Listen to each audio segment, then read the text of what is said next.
ce dialogue donc n'a ni égalité d'un dialogue qui serait, disons, écrit, ni celle d'un dialogue qui aurait lieu dans un endroit où nous serions tous les deux seuls. Car ce qu'il faut bien dire, c'est que nous ne sommes pas seuls. Nous sommes obligés, enfin nous sommes comme contraints de continuer une conversation que nous pourrions soudain arrêter ou tout d'un coup parler d'autre chose, de n'importe quel événement. Là, nous sommes quand même tenus par une obligation de parler. C'est ça le plus pénible d'ailleurs dans ce genre. Enfin pour ma part, c'est ce qui me paraît le plus pénible. C'est qu'on est obligé de parler quand on aimerait rester un peu silencieux. Bien sûr, il y a des moments où on peut rester silencieux, mais pas jusqu'à un certain point. Parce qu'on a l'impression que pendant ce temps-là, la caméra tourne pour rien. Je ne pense pas qu'on doit s'arrêter à cette considération, mais au contraire, qu'on se dise qu'on peut s'arrêter à tout moment. Oui, alors arrêtons-nous.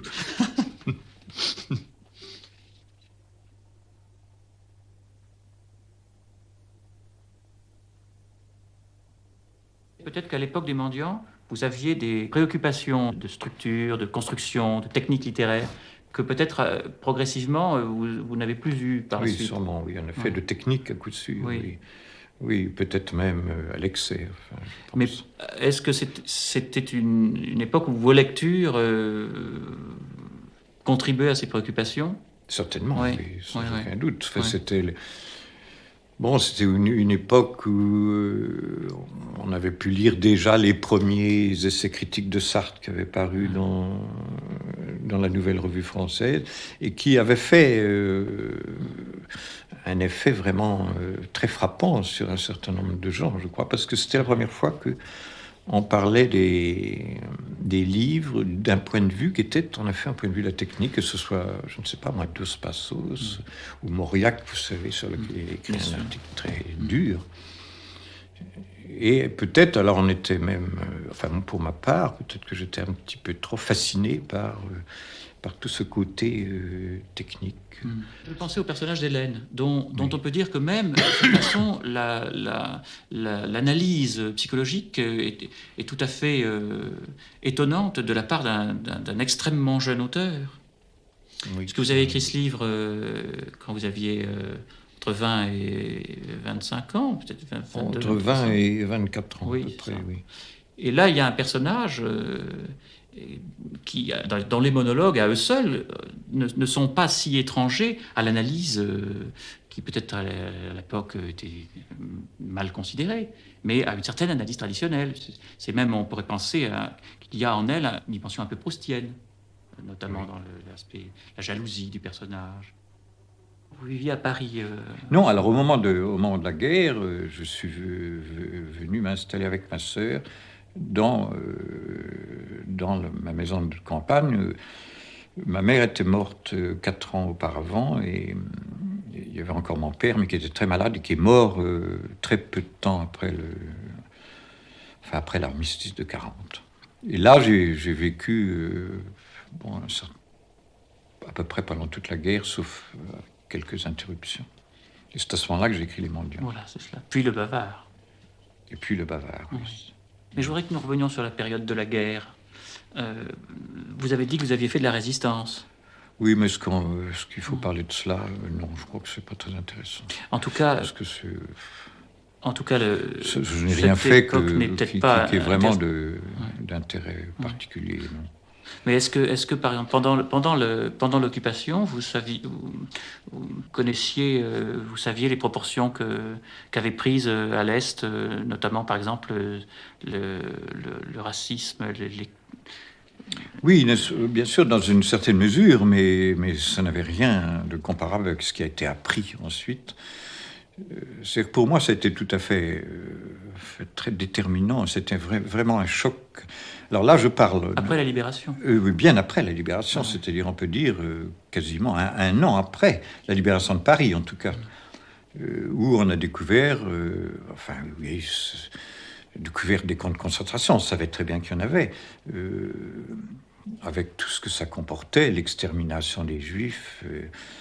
Et tout ça, je crois que pour quelqu'un de votre génération, il ne peut pas se rendre compte du choc que ça a pu produire sur ceux qui ignoraient tout ça, malgré tout. Ignoraient ça au point même que je me demande parfois, ayant fait en effet un peu de résistance, si j'aurais osé m'y risquer, sachant les conséquences qu'il pouvait y avoir. Mais ce que je voulais dire surtout à propos de ça, c'est que, bon, il y a eu ça, n'est-ce pas, l'extermination, il y a eu aussi Hiroshima. Et tout ça a fait reconsidérer tout. Enfin, non seulement sa vie propre, mais même, je dirais, ce qui appartient d'ailleurs à la vie, le fait d'écrire. C'était très... et j'ai été toujours un peu étonné par la suite de voir que finalement, il n'en était resté rien. Sur ce plan-là, je veux dire, sur le plan, par exemple, disons, d'écriture. Tout se passe comme si on avait continué... Ça dépend des œuvres, en fait, tout de même. Oui, non, mais sauf quelques exceptions, naturellement. Mais en outre, ça a remis en question, par exemple, l'admiration que je pouvais avoir pour certains écrivains. De ce jour, bon, ils sont un peu tombés pour moi. Il y en a très peu qui est survécu. Et il y en a un qui alors a survécu toujours, d'ailleurs, ça a été Kafka. Non pas du tout à cause du caractère prophétique de son œuvre, sur laquelle d'ailleurs je trouve qu'on a tendance à trop s'étendre, mais à cause d'autre chose qui est très difficile à dire, qui est que là, il y avait la vérité. Mais vous-même étiez à ce moment-là donc confronté à cette grave question de savoir si on pouvait continuer d'écrire. Oui, enfin, je crois que ça a joué, mais ça a joué aussi dans un autre sens. Je n'avais aucune, jusqu'à présent, je n'avais pas vraiment de préoccupation politique. Bon, j'en avais une, évidemment, forcément, mais comme tout le monde, pendant l'occupation, du fait de l'occupation. Enfin, j'avais pas vraiment de préoccupation politique. Et je crois que ça a joué dans une certaine mesure, plus tard, une certaine activité, relativement militante. Et plus tard, c'est-à-dire... C'est-à-dire dans les années, je ne sais pas, les années peut-être 53, 54. Au moment de la guerre, C'est-à-dire au début de la guerre d'Algérie, où j'ai fondé, si je peux dire, avec d'autres amis qui étaient Denis Mascolo, Edgar Morin, Robert Antelme.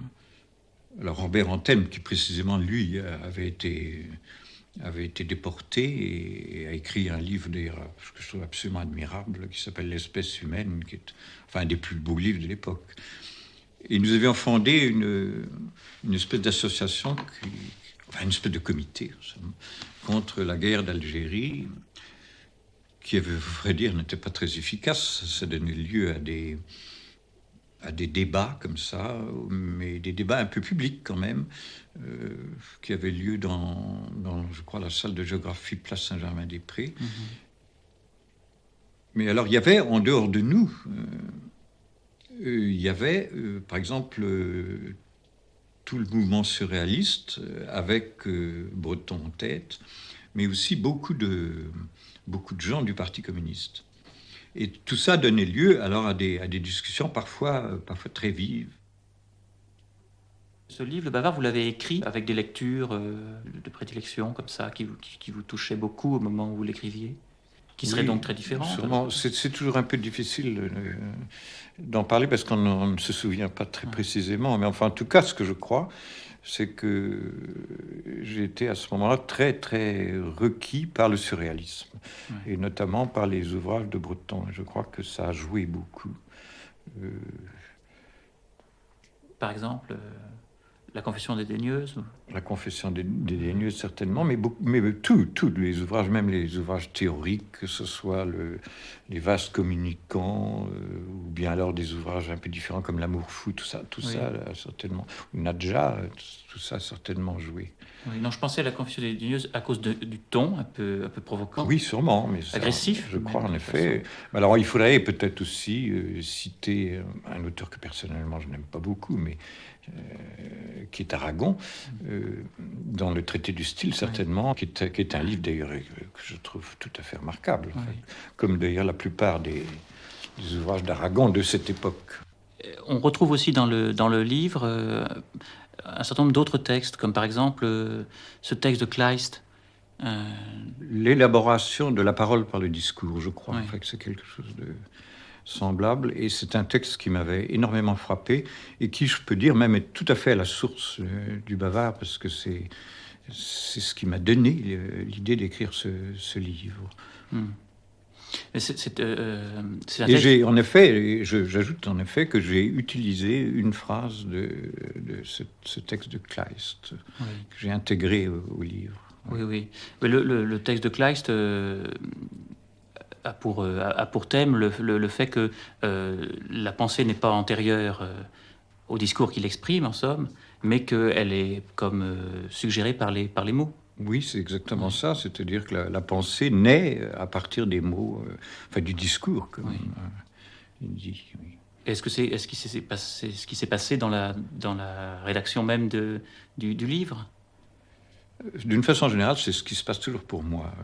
Je ne sais plus bien si pour ce livre ça a été le cas, mais enfin c'est probablement vrai, puisque c'est à peu près toujours le cas. On pense aussi à un autre texte, quand on lit le bavard, c'est L'Âge d'homme, ou peut-être de la littérature considérée comme une tauromachie d'Héris, que vous connaissiez à l'époque. En tout cas, pour ce qui est de L'Âge d'homme, oui, sûrement. Je l'ai lu d'ailleurs à peu près à la même époque que le texte de Kleist, parce que je crois que L'Âge d'homme a dû paraître dans les années 38-39, je ne me souviens plus au juste, mais c'est un livre que j'ai acheté et lu à l'époque même où ça a été publié, bien qu'à ce moment-là, je ne savais absolument rien de l'Héris, et c'était en effet un livre qui m'avait beaucoup frappé. Il est possible, en effet, et je le croirais même volontiers, que ça m'a peut-être en effet aussi influencé. Le fait est que le bavard se présente comme une confession, puisque c'est un récit à la première personne, mais qu'il se distingue des textes autobiographiques de Léris, en ce sens qu'il apparaît progressivement que cette confession, que l'auteur de cette confession, ce n'est pas vous, mais un personnage fictif. Oui, c'est-à-dire toute la différence, en effet, là, c'est que Léris, lui, est vraiment le sujet de son livre. Il dit d'ailleurs, il emploie la première personne, et qu'il a un grand souci, un grand scrupule de la vérité des faits, ce qui n'est pas du tout mon cas, parce que je ne crois pas tellement à la vérité des faits. Je crois plus...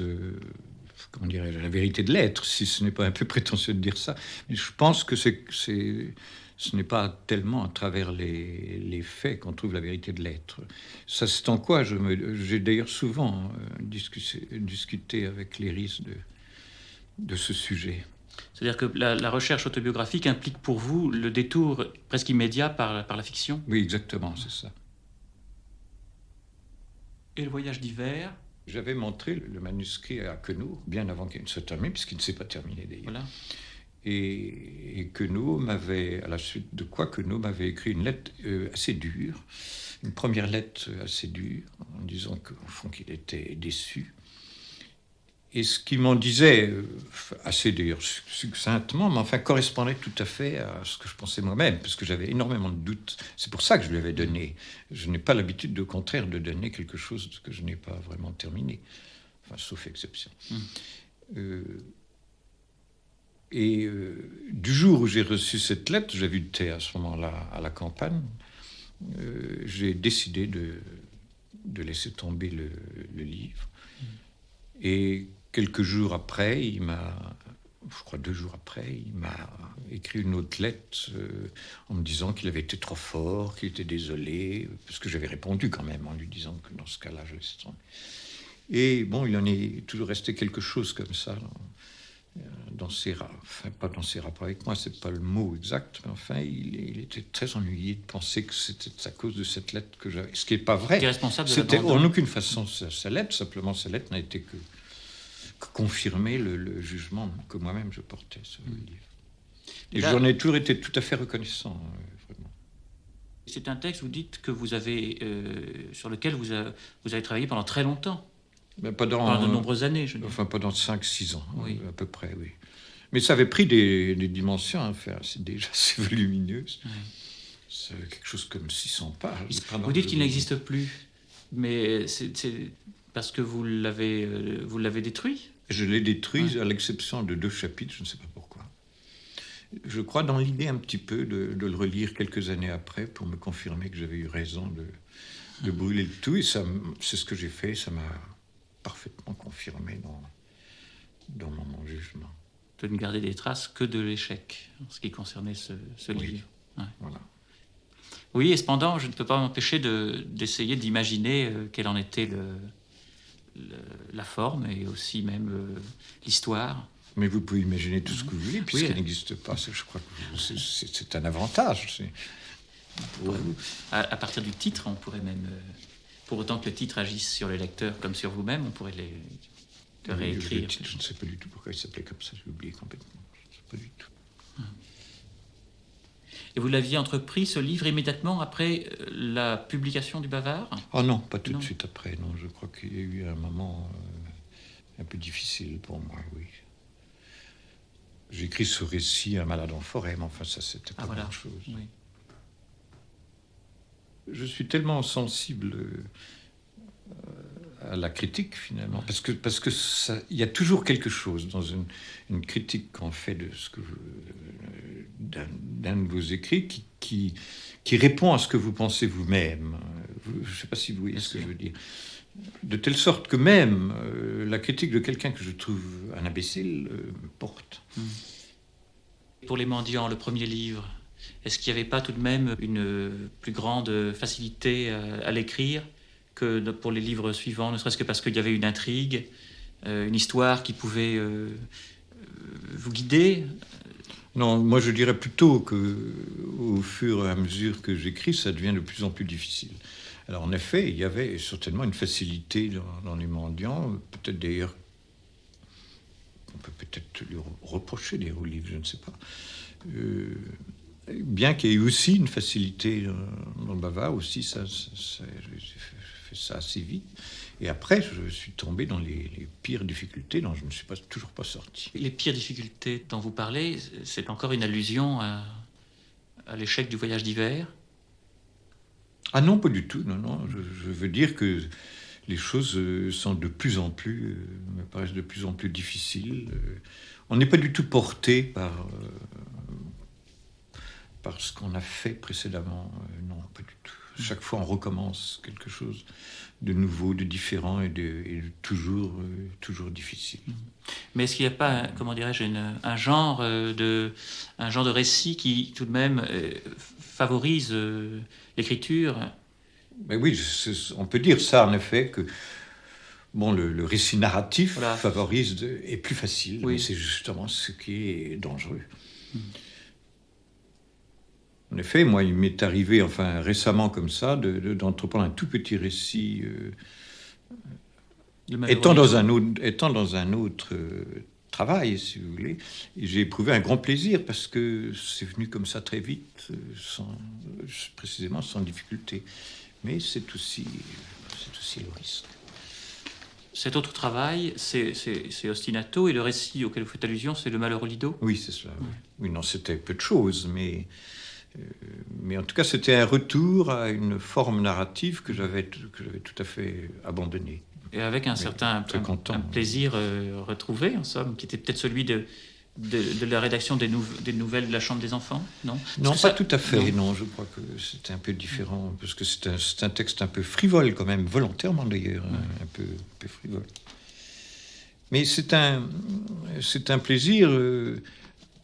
Bon, on peut toujours dire d'un écrivain qu'il est masochiste, mais il est vrai que le plaisir d'écrire vous pose un peu des problèmes. C'est-à-dire qu'on se demande si si précisément parce qu'on est heureux de faire quelque chose qui marche, ça marche vraiment. Ça a été le cas, si vous voulez, pendant un certain temps où je n'écrivais plus du tout, où j'ai dessiné, fait de la peinture. Eh bien, j'ai éprouvé un plaisir extrême à faire cette activité qui était tout à fait nouvelle pour moi. Et ce n'était pas sans me donner en même temps un peu d'inquiétude.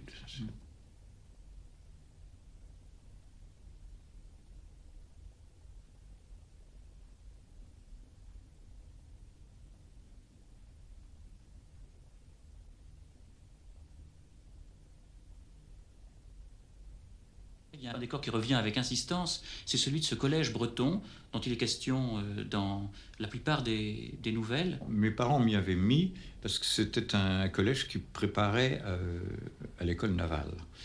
Et à ce moment-là, moi, je voulais faire la marine, enfin vers l'âge donc de 13-14 ans. Et c'était un petit peu une tradition de famille parce que du côté de ma mère, il y a eu beaucoup d'officiers de marine depuis très longtemps comme ça.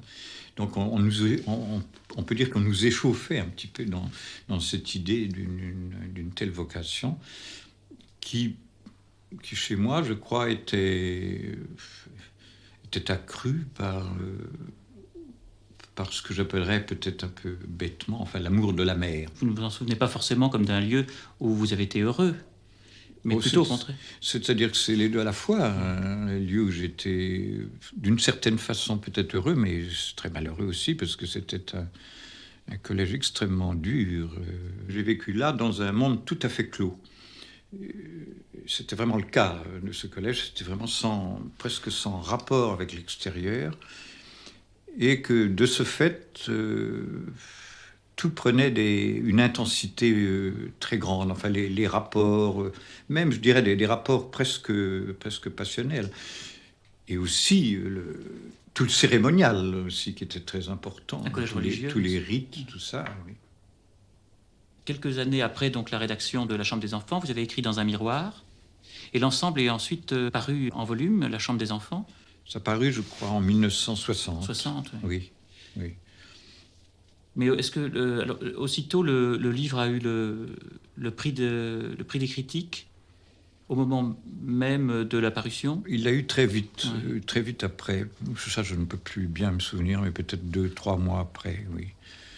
Alors, le jury du prix des critiques était constitué par qui? Est-ce qu'il y avait Georges Bataille, je crois, dans le prix des critiques? Il y avait Georges Bataille, il y avait Maurice Blanchot, il y en avait beaucoup d'autres que j'ai un peu oubliés, je ne me souviens plus bien.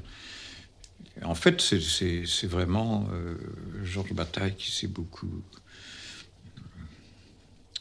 Je ne trouve pas le terme. Qui a défendu le Oui, enfin, qui a défendu livre. beaucoup de livres, et qui s'est employé, en somme, à faire que j'obtienne le prix. Mais à ce moment-là... Et c'est lui, d'ailleurs, qui me l'a annoncé au téléphone. À cette époque-là, j'avais une crise de rhumatisme aigu. J'étais complètement cloué au lit. Et il m'a téléphoné. Je me souviens toujours de ce téléphone parce que c'était assez comique. Il a commencé par me dire « Oui, alors voilà, on s'est réunis, on a délibéré, puis il a parlé, comme ça, sans me dire encore quel était le résultat. » Et il a fini par me le dire, enfin, avec un peu d'humour, comme ça, et de sadisme. Blanchot, lui, donc, avait lu également en tant que membre du jury La Chambre des enfants, mais ne connaissait pas le bavard au moment où le prix a été donné. Si, je pense qu'il le connaissait. Oui. Mais je crois que, curieusement, enfin, mais là je m'avance peut-être beaucoup, je crois que Maurice Blanchot était assez réticent à la première lecture du bavard, enfin à l'époque où ça a paru. Et je crois que c'est un peu parce que Georges Bataille lui en a parlé qu'il l'a relu. Ce qui fait qu'en effet, il a accepté de faire une postface au moment de la réédition. C'est si bien que cette réédition qui a fait connaître vraiment le bavard, puisque c'est une réédition de poche qui lui a donné un plus large public, cette réédition a fait que pour la plupart des lecteurs, sans doute, le bavard a toujours été lié à la postface et peut-être même à la pensée de Blanchot. du moins Oui, pendant très longtemps. sûrement, mais je dirais même plus. Je dirais que si le livre, enfin le Bavard, a à ce moment-là une nouvelle audience, ça tient absolument à coup sûr à la postface de Maurice Blanchot. Moi j'ai été très, très impressionné par ce texte, c'est très heureux. C'est dans les années qui ont suivi la publication de La Chambre des enfants que vous avez découvert l'œuvre de Hopkins, dont vous avez traduit des lettres. En effet, j'ai découvert Hopkins, à vrai dire, dans la traduction de Pierre Léris. Vous savez, il y a eu un premier recueil qui a été publié au Seuil, où il y avait à la fois des poèmes de Hopkins, des sermons et je crois quelques lettres. Mais cette lecture a eu certainement une incidence sur la rédaction des Méchants de la Mer que vous avez entreprise à ce moment-là. Oui, je pense. Ouais. Oui, Ouais. je pense. Qui est votre premier texte poétique? Oui, c'est mon premier texte poétique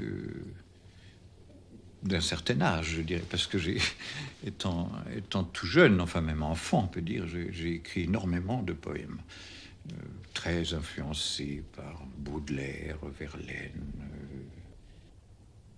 Ce rythme très particulier, ces vers de 14, de 15 Et pieds, même par de exemple, plus, de 18, et parfois même plus long. Oui, Est-ce qu'il s'est imposé comme ça d'emblée? oui, tout à fait. Ouais. Oui, Ouais. tout à fait. Non, c'était un peu curieux, en effet, parce que je ne sais pas ce qui m'a poussé tout d'un coup à écrire ce poème dans cette forme prosodique qui ne m'est absolument pas habituelle. Oui, puisqu'on est moins surpris évidemment par les thèmes. On y retrouve donc le décor de ce collège breton. On y retrouve la mer aussi, Oui. et puis cet appétit de silence qui Oui. est déjà présent dans Oui. les mémoires démentielles notamment. Mais en revanche, on est surpris par ce rythme Oui. qui, bien sûr, fait penser à Hopkins pour autant qu'on le connaisse. Le poème des Mégères de la Mer, vous l'avez dédié à Jean de Frotté, qui est un ami. Non, c'est-à-dire que il faut malheureusement employer le passé. C'était un ami que j'ai connu très jeune et qui a eu sur moi une influence absolument déterminante. Il était dans le même réseau de résistance que moi, il s'est fait arrêter, il a été déporté en Allemagne et pour finir, il a été... je crois que le camp a été évacué au moment de l'arrivée des Alliés et il a été fusillé au bord de la route parce qu'il ne pouvait plus marcher. Voilà. Mais bon, ça m'est extrêmement difficile d'en parler parce que c'était un ami très cher qui a été pour moi, encore une fois, très très important.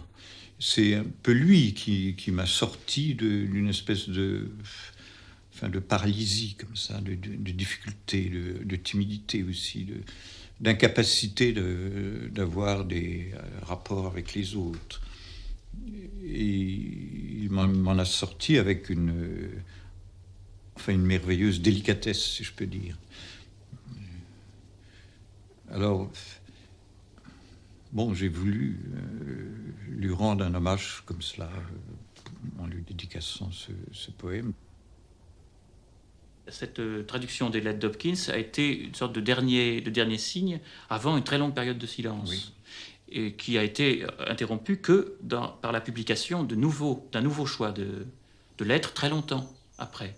Si bien qu'on a pu penser que cette publication des lettres était une façon pour vous de vous exprimer encore, mais par personne interposée, à travers la personne d'Hopkins elle-même. Oui, enfin, c'était aussi, je crois, faute de mieux.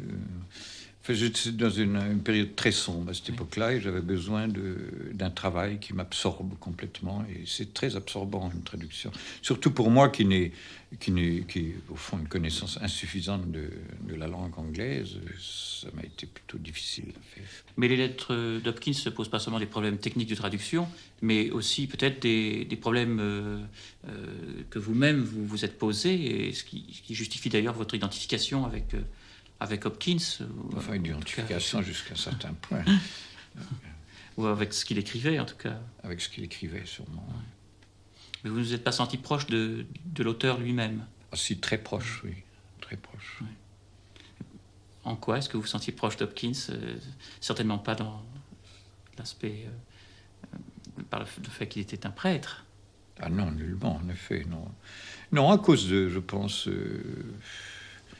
des difficultés qu'il a rencontrées, Des difficultés dans son rapport à l'écriture? oui, qui étaient également les miennes, je pense. Ouais. Oui. Et peut-être à ce moment-là, précisément? Et précisément à ce moment-là, en effet, oui. Si bien que d'une certaine façon, vous pouviez parler de ces difficultés à travers la traduction des lettres. Oui, c'était une façon, en effet, par personne C'est cela. Oui. interposée. Par procuration. Oui, c'est ça, oui. Je vous répète que nous sommes liés par une entente presque effrayante. Rien ne saurait moins nous désunir que ce qui rend notre union si difficile. Et moi, je vous soupçonne de mettre quelque complaisance à dramatiser les rapports que vous entretenez avec lui. Prenez garde, le reproche pourrait se retourner contre lui, dans la mesure où, tout comme vous-même, il surestime naïvement les pouvoirs de la parole, dans la mesure où il les tient pour pernicieux.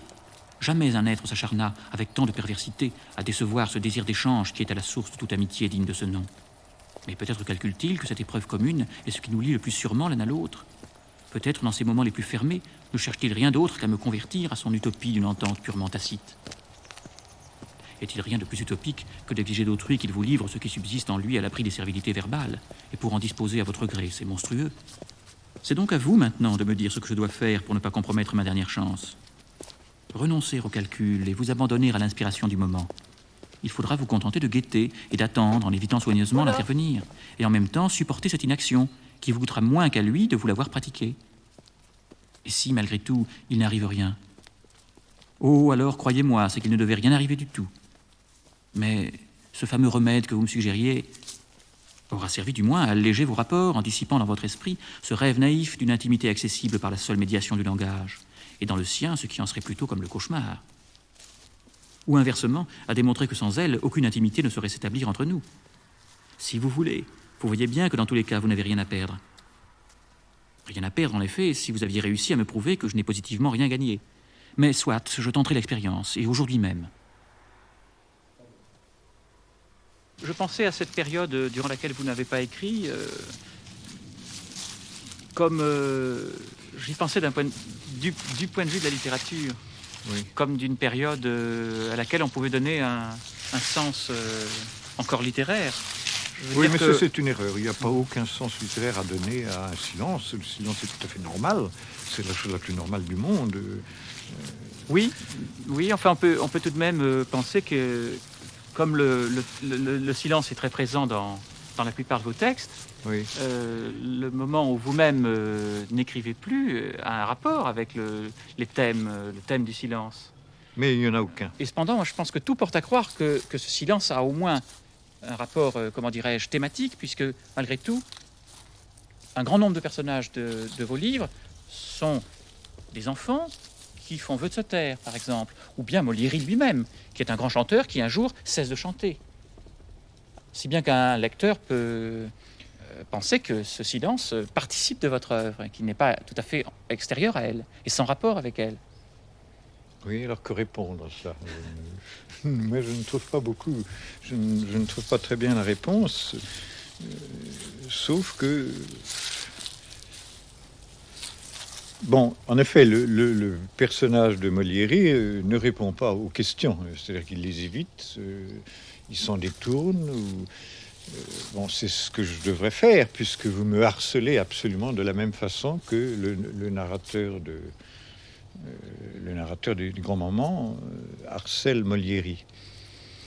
Mais moi, j'ai envie de répondre, quitte à ce qu'on ne croit pas que je donne la bonne réponse. Parce qu'il n'y a pas... Moi, je ne suis pas plus capable que vous de donner une réponse à votre question. Je me suis demandé fréquemment aussi si vous n'aviez jamais pensé à avoir avec ce que vous écriviez la même relation que justement le personnage de Molière avec le chant, c'est-à-dire non pas forcément d'en venir au silence, mais à une sorte de destruction de l'écriture. C'est plus exact, en effet, parce que c'est ça. chez Molieri, c'est la destruction. Oui. Il détruit ce par quoi il a été adulé, en somme. Pas seulement, d'ailleurs, plus encore que ça. Enfin, ce qu'il a aimé lui-même, qui a été pour lui essentiel. C'est cela. Il le détruit. C'est une espèce de, oui, je ne sais pas dire, d'autodafé, comme ça. Oui. D'autodestruction. Autodestruction plutôt qu'autodafé, oui, en effet. Oui. Et vous pensez que cette autodestruction, elle, participe infiniment plus de l'œuvre que le silence qui lui succède, en somme. Mais c'est du même ordre. Oui. Le silence, à partir du moment où on se tait, c'est qu'on détruit ce qu'on aurait eu à dire. C'est cela. Mais c'est ce qui autorise tout de même... Le désir qu'on avait décrit aussi. En un sens, quand vous parliez de vœux de silence, c'est assez juste. C'est ça. Parce que je me souviens très bien qu'au moment où j'ai cessé d'écrire, ça avait un peu la forme d'un vœu. Mais est-ce qu'on peut penser que, de même que l'autodestruction du chant est pour Molieri liée à son goût de la musique, de même le vœu de silence est lié pour vous à votre passion pour la littérature? Ou bien est-ce que ce vœu n'a strictement aucun rapport avec la littérature? Avec la littérature. Oui. Vous en revenez toujours au même point pour essayer de m'arracher quelque chose que je ne peux pas vous dire.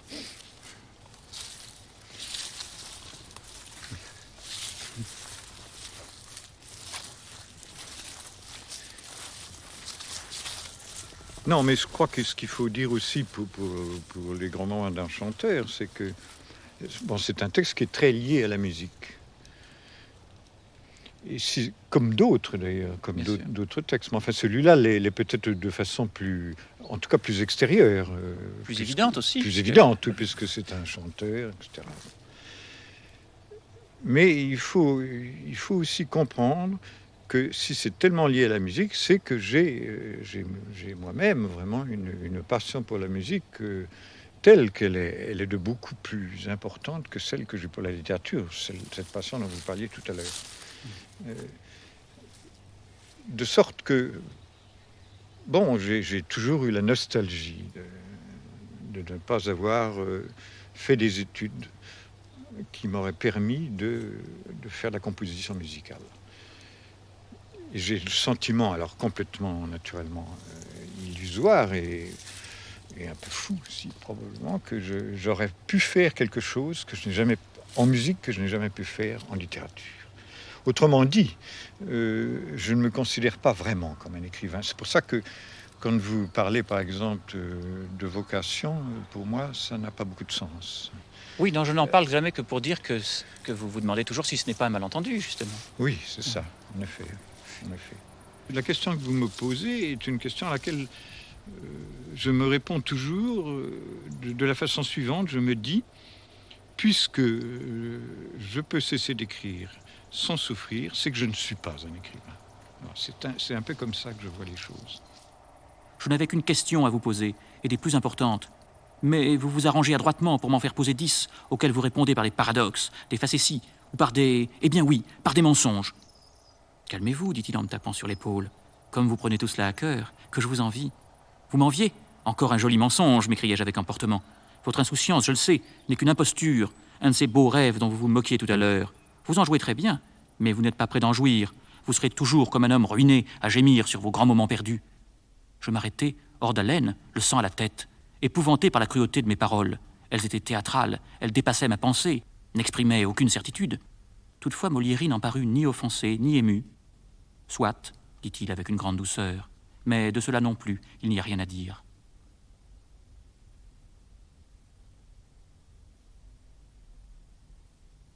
Vous avez repris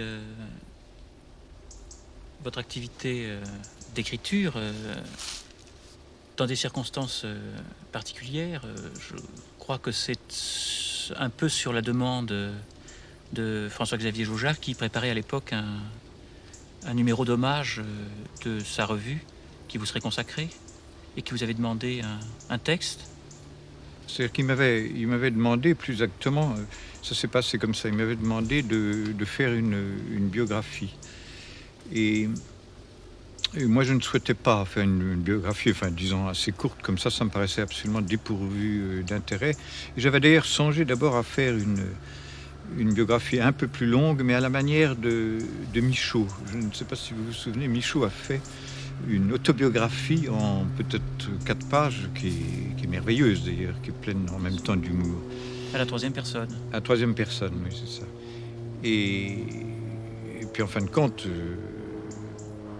commençant à faire ce travail, je me suis rendu compte que ça ne serait pas non plus très intéressant, et j'ai préféré faire carrément alors un texte beaucoup plus long, mais je n'avais pas du tout imaginé évidemment que ça prendrait les dimensions que ça a pris par la suite. Je pensais en fait que je le terminerais dans 2 ou 3 mois comme ça, et que ça n'aurait pas du tout l'ampleur que ça a pris par la suite. Et puis alors vous savez que ce cahier finalement n'a pas paru pour toutes sortes de raisons, et j'ai continué à faire ce travail. Enfin, c'était en somme un peu en effet le tremplin. Oui. Oui. À défaut d'autre mérite, il a quand même provoqué la reprise de l'écriture. Absolument. Et je le dois entièrement. Oui. Et d'emblée, vous avez donné à Ostinato ce caractère fragmentaire. Oui. C'était mon idée, en effet, c'était de faire quelque chose de faire des espèces d'épiphanies comme ça, des moments de ma vie. Mais bon, comment dire, je n'ai pas fait ça de façon chronologique. Bien que dans l'ensemble, ça prenne un aspect, enfin que ça notamment suive. Dans les publications. Dans les publications, parce que j'ai rétabli la chronologie. Mais bon, j'ai fait des fragments comme ça sur certaines périodes de ma vie, mais pas à commencer par celle de l'enfance, la jeunesse, etc. Non, en somme, le fil chronologique, je l'ai donné. J'avais d'ailleurs d'abord songé à ce que ce ne soit pas, qu'il n'y ait pas de continuité chronologique. Et puis j'ai pensé ensuite que ça aurait un côté un peu désordonné et peut-être difficilement accessible. Très souvent, je ne sais absolument pas ce que je vais dire, ni même où se situe ce que je vais dire, enfin dans le temps, comme ça. Mais je pars très souvent d'un mot, quelquefois tout au plus d'une phrase qui me conduit vers quelque chose. Enfin, je suis en effet tout à fait là, plus que je n'ai jamais été conduit par la langue elle-même. Mais évidemment, ça représente un grand effort, parce que il faut chaque fois, étant donné que ce sont des fragments relativement courts le plus souvent, il faut chaque fois repartir, n'est-ce pas, reprendre son élan, et toujours d'après quelque chose de difficile d'ailleurs à définir, mais qui est une formule, une phrase, un seul mot quelquefois, un adjectif, un participe présent. Mais c'est un peu comme si vous laissiez à la langue la chance de vous permettre de retrouver votre histoire, plutôt qu'un travail d'historien.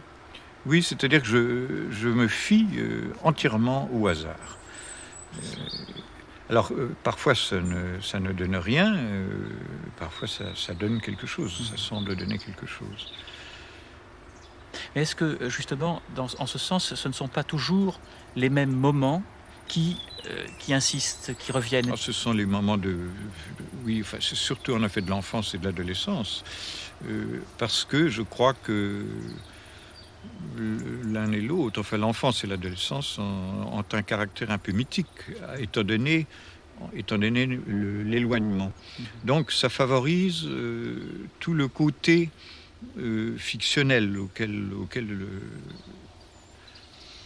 enfin, ce côté fictionnel dont je ne puis me séparer du tout. Ce qui est intéressant quand on écrit quelque chose qui est, disons, une œuvre un peu de longue haleine, comme ça, c'est d'aller à l'aventure. Si on ne va pas à l'aventure, il y a un moment où on s'en lasse. Si on sait déjà dans quel sens on va, et même le sens qu'on veut donner à l'ensemble, ça devient dépourvu d'intérêt. Enfin, c'est comme ça que moi je le ressens, parce que je ne crois pas que ce soit toujours Oui, le cas. on peut imaginer. Il y a des auteurs pour lesquels qui peuvent dire, par exemple, que leur tragédie est faite et qu'il n'y a plus qu'à écrire les vers. Voilà, absolument. Voilà. Absolument. Mais ça, c'est une démarche que je ne comprends absolument pas, enfin, pour moi, qui m'est tout à fait étrangère. On peut dire que d'une certaine façon, rien n'est antérieur au moment même où vous écrivez. Non. Ouais. Non. C'est d'ailleurs un peu ce qui rend même difficile d'en parler, parce que ça a quelque chose d'un peu irréel. Je ne sais pas si vous sentez ça comme ça. C'est parce qu'il s'agit là, évidemment, d'une aventure, comme on pourrait dire, à l'aveuglette. Voilà, exactement, c'est ça. Et en aucun cas, évidemment, d'un emploi de la langue comme de l'expression d'une pensée ou d'expérience qui serait antérieure à elle. Enfin, oui et non, c'est quand même pas peut-être tout à fait aussi simple que cela. Enfin, c'est peut-être un peu plus complexe. Mais enfin, c'est un fait que je suis en premier lieu guidé par la langue. Et là, vraiment, dans Ostinato, plus que dans aucun de mes textes. Ouais. Oui, c'est plus complexe tout de même, en ce sens que même dans Ostinato, et même lorsque vous laissez l'initiative aux mots, on retrouve tout de même, avec l'insistance d'un certain nombre de thèmes qui étaient déjà présents dans les textes précédents. Oui, bien sûr, naturellement. Oui. Mais qui reviennent là un peu comme malgré vous. Oui. Et puis quand même, dans la mesure où ils se sont quand même des... Enfin, il y a quand même un effort de mémoire qu'on ne peut pas tout à fait nier, qui existe, puisque ça se rapporte à quelque chose de réel qui a existé, qui m'est arrivé. Donc, je ne peux pas dire que je suis entièrement porté par les mots, bien sûr que non. Je voulais aussi vous interroger plus particulièrement sur le fragment qui concerne cet ami dont nous avons parlé tout à l'heure, je pense. Oui, Jean de Frotté. Oui. En effet, c'est de lui dont il s'agit essentiellement. Enfin, il me semble, je n'ai pas un souvenir tellement précis de ces fragments, mais il me semble qu'il y a un fragment, qui est peut-être le premier, d'ailleurs, qui est le plus long, qui a un rapport à la fois avec peut-être certains passages du Bavard, mais plus encore de Dans un miroir. Mais qui a un caractère là, alors tout à fait autobiographique, c'est-à-dire cet ami, donc Jean de Frotté, essayait de me faire sortir d'une sorte de silence où j'étais au fond d'une grande réserve. Et bon, c'est cette espèce de lutte entre l'agresseur et l'agressé. Je ne sais pas si vous vous souvenez bien. Je me souviens très bien. Mais on retrouve aussi dans une autre nouvelle, un autre récit, dans La chambre des enfants, même cette relation extrêmement difficile entre un enfant qui refuse de parler et d'autres enfants qui s'efforcent de faire dire une chose qui se dérobe sans cesse. Il faut croire que c'est un thème qui me hante.